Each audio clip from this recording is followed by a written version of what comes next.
Good afternoon to everybody. Before I get to my talking points, I wanted to introduce a couple of other speakers who will be up here with me. And then, if you guys don't mind, once I introduce them, they'll give a couple of talking points, and then we'll come back to answer any questions that you have. I have with me Deputy Chief Thomas Ewald from the Los Angeles County Fire Department, talking about the response and what they're still doing out there.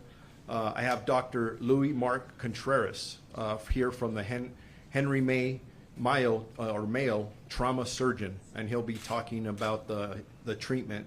And then I have Stephanie English, who's supervisor or Barger's senior field deputy. She will not be speaking. First of all, I'd like to thank all of you for coming out to cover this and give my sincere thank you on behalf of the men and women of the Los Angeles County Sheriff's Department to the staff here at the hospital. They have been doing some amazing work with our two deputies that were injured. And like I said, the doctor will be speaking to that. At approximately 9:30 this morning, a fire erupted at the mobile shooting range trailer located at the Pitches Detention Center. Two deputies were injured and transported here to Henry Mayo Hospital. The deputies were inside the mobile range trailer when a fire broke out. The fire is currently being extinguished and contained by the Los Angeles County Fire Department, and as I said earlier, the deputy chief will talk to that. Pitches Detention Center is currently on lockdown while the LA County fire crews continue to extinguish the fire. There is no threat to our inmate population. In the abundance of caution, the mobile ranges across the county have been temporarily closed while we assess the situation at the Pitches Detention Center and the trailer there. Sheriff's Arson Explosive Detail are on scene and will fully investigate the origin and the cause of this fire. It is extremely early in the investigation to determine the cause of this fire, and the investigators will continue to do so when it is safe to enter the mobile range. Unfired ammunition are still within the area of the mobile range and pose extreme danger to the investigators and the first responders at this time. Once the material and debris have cooled, the investigation will resume. In regards to the deputies, I'm not going to identify them at this time. We're still in the process of contacting family for both, out of respect for that. But I can tell you this, they are both veteran deputies. One has been on the department for approximately 21 years and is assigned to the Northern Correctional Facility. The other is assigned to Sylmar Court, and he has approximately 17 years of service. And with that, I am going to introduce the Deputy Fire Chief for LA County. Thank you. Thank you, Sheriff. This morning at approximately 9:30, LA County Fire Department received a report of what initially came in as a shed fire at the North County Correctional Facility in Castaic. First alarm resources were dispatched to the emergency, and upon arrival, the clarity of what took place started to come together, indicating that there was a fire inside a 53-foot tractor trailer that was a mobile shooting range. Upon our arrival, the two injured deputies had been transported by sheriff's vehicles to Henry Mayo Hospital. So from a treatment standpoint, the fire department did not have any personnel on scene that were injured, just the two deputies that were transported. Our firefighters immediately engaged with hand lines trying to suppress the fire. The fire was threatening the building and an adjacent 53-foot trailer. They were able to successfully flow water for an extended period of time, limiting the spread of the fire to the initial trailer. They were able to move the adjoining trailer out of the way, and at this point we're using an excavator to try to open up one end of the trailer to allow our hose streams to be more effective. So at this time, the fire is still not fully extinguished. We anticipate that to be completed within the next hour or so.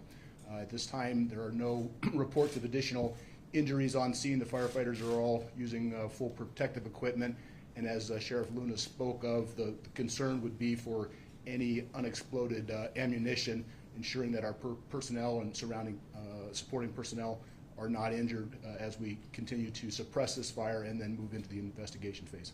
So with that, I'll pass it on to the next speaker. And with that, I'd like to introduce Dr. Louis Mark Contreras. Thank you. Good afternoon and welcome everyone. My name is Dr. Louis Mark Contreras. I am the trauma surgeon today and also the chief of the medical staff for Henry Mayo Hospital. First and foremost, I would like to give our thoughts, in the hospital give our thoughts for the injured officers, their families, and their colleagues in this difficult time. As of 10 o'clock this morning, we did receive and can confirm 2 officers that were injured in this accident. We provided the best care possible and are continuing to provide that best care possible for these 2 officers at this time. However, due to confidential issues for patients, I cannot give specific details regarding their injuries. But rest assured, we are providing the best care possible for their speedy recovery and treatment. Any questions? How bad are the injuries? I can't give any details to that. You can give their condition. They're stable, but in critical condition. Are they expected to survive? I can't answer that question. Are we talking injuries that were sustained as a result of fire or fragmentation? That is correct. These are injuries related to the accident, which are typically burn injuries. Burn injuries, not fragmentation, not shrapnel, nothing of that nature. That's all I can give as far as information. Did they undergo surgery? No.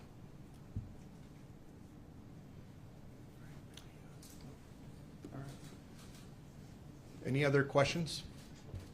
Sure. What led up to this? I'm sorry, can you? Up to this, Sheriff? That's what's under investigation. We want to know. Obviously, number one, we don't want this to happen again. So we need to know why it happened and get to the bottom of it so we prevent it from happening again. Initially, there were reports of an explosion. I'm sorry, sir? Initially, there were reports of an explosion. The question is that initially there were reports of an explosion. We haven't received that, but honestly, we do not know at this time everything that happened. Our arson investigators will be investigating everything from A to Z, and we'll figure it out. Right now, the injuries, though, are consistent with a fire. Were the deputies actually engaged using the range, putting rounds downrange? 1, 2, 3, 4. Check, check, check. Or were they merely Check, check, inside check. and some other Hello, hello, hello. cause sparked this fire and or explosion? All excellent questions. Will be part of the investigation. Remember that the 2 individuals involved in this are the ones that need to be interviewed, and our priority was to get them the appropriate health care as soon as possible. Were they the only deputies inside the range at the time? They were, as far as I know right now, and that could change, they were the only 2 that were inside the trailer at the time that this occurred. Were other deputies standing by? Were they going to go on in, take part in qualification or whatever they're going to be doing on that indoor range? We're still looking at that. Are they both range officers? One is not. Sheriff, could you? Question. Training exercise underway at the time that this happened? I would say yes. Our deputies all qualify once a quarter. So you have continuous qualifications of firearms throughout the entire county of Los Angeles. So you had one deputy who was qualifying at the time that this incident occurred. Sheriff, could you? Qualifying with, was it a handgun, shoulder weapon, less lethal rounds, so we know? Those are the things that we're still looking at. Sheriff, most people think of a firing range as being an outdoor venue. I'm not familiar with an indoor mobile firing range. Can you explain what that is, and is that what you typically use in the Sheriff's Department? We have both. We have outdoor ranges, and then for our department, because it's a large department that's spread out across a large geographical area, we're fortunate to have these semi-trailers that are placed throughout the county. And each trailer typically has 2 firing lanes within them. That's the trailer that this incident occurred in. Sheriff, is there understanding that when a training exercise is going on in one of these trailers, that the doors are locked and then they're locked inside? Were these deputies locked inside? If I answer that, I'm presuming it was, but that is part of what we're looking at. Until we interview everybody, we'll know exactly what happened. We just don't know that at this time. Did Does any mobile facility have any ammunition discharge? that was inside and stored there? Because here we're talking about disqualifying, because you got rounds, box, 50 rounds, couple magazines, that's fine. But are there rounds and other equipment that is stored inside that range that might have gone off as well for some reason? There is absolutely that possibility, and based on what our partners at the fire department say that they're still dealing with ammunition, I'm going to speculate that the answer to that is yes. Did any ammunition discharge? It, Did any of the ammunition due to the fire explode? yeah, we're still looking at that. Again, we're just several hours after. We don't know. Remember, we're dealing with, and I'm not the firefighter here, and you can help me out if I get myself in trouble, but we are dealing with an active fire, a very intense, hot situation. So until we can get in there and we can find out exactly what happened, then we'll be able to answer a lot of the questions that are being asked. All great questions, we just don't know yet. Sheriff, were these deputies from the Special Enforcement Bureau training? No, they were not. Sheriff, I'm not sure if this is appropriate for you or the deputy chief, but Chief, you were talking about how it's still burning. What sort of materials are inside to cause it to burn for so long, in addition to the ammunition that you alluded to earlier? Let me try and answer that, and if I'm wrong, you jump in.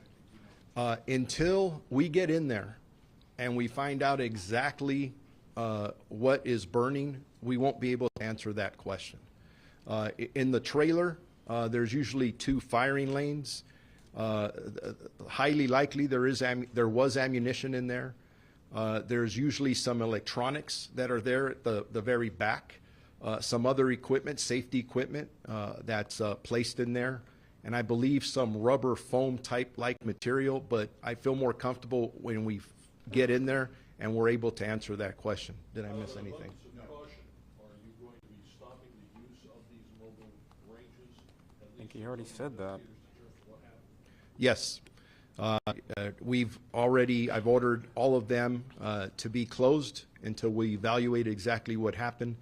I don't want this to happen to any of our employees. Again, May I follow up on the rubber foam that's inside?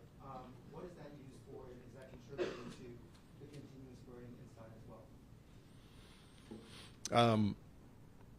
and I did say rubber foam. I'm not exactly sure that's the exact composition of what's in there. But I don't know if you, again, not knowing what is exactly in there because you haven't been in there, I don't know if you can answer that. Well, I think it's the soundproofing, obviously, if you're discharging a weapon inside of a closed container, there needs to be soundproofing. So my speculation would be the soundproofing material, maybe rubber, maybe something similar, but the entire internal contents of the trailer is what is fueling the fire, so everything is contributing to it. Sheriff, are you therefore, I'm saying, to the chief, knowing those ranges and what happens in those things, you're talking about a very thick type of absorbent foam, rubber-based material that is designed to stop bullets from going through it, slows it down, prevents fragmentation, things like that. That's what will burn for that long, would it not? Heavy rubber combo. I would just leave it at the interior of the trailer, the contents of the interior of the trailer is what was burning, and that's made up of a composite of many different things. Sure, the initial call, there was some bit of an explosion. Is that still being looked into, whether or not if there was an explosion inside the trailer? Yeah, all that will be looked into. We want to know specifically what happened, why it happened.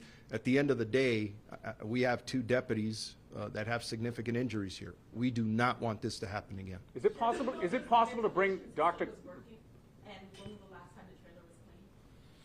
That'll be part of the investigation. Is it possible to bring the doctor back up for a quick question?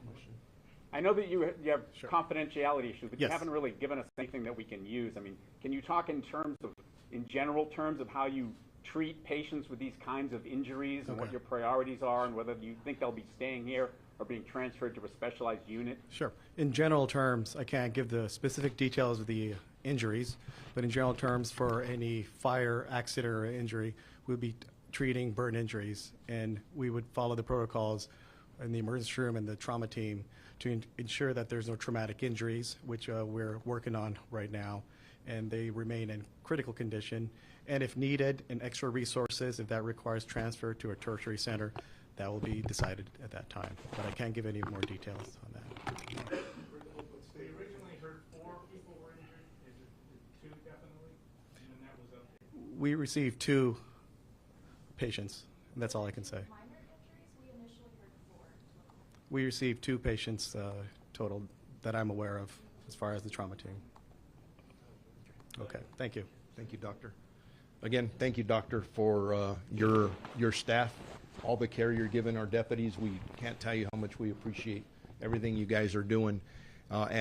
Yes, we have 2 deputies that were injured. We don't have any information at this time of any additional injuries, but we'll see as the day progresses.